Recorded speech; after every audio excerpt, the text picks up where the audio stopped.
এখানে আসা অনেকটা সার্থক হয়েছে। কেওক্রাডাং চূড়ায় চলে আসলাম বাইকে।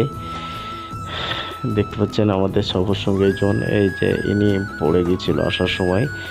আমার পাশে আরো দুইজন ছিল আমার সঙ্গেও, ওখানে পরিচিত বান্দরবন থেকে। ওনারা দুইজন আছাড় খেয়েছে, অনেক কষ্টে নিজেকে নিয়ন্ত্রণ করে ওদের ধরলাম। এই যে আমি সাইনবোর্ডের সামনে দাঁড়িয়ে আছি, আহ, আর ছবি তোলো। এই যে খাড়া রাস্তা দিয়ে উঠে চলে আসলাম আস্তে আস্তে।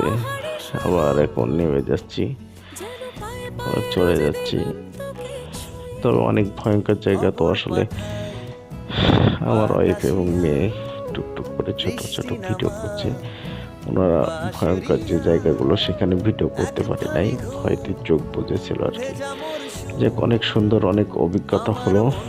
তিনজন নিয়ে বাইকে চলে আসলাম কেওক্রাডাঙে, মনের মনে।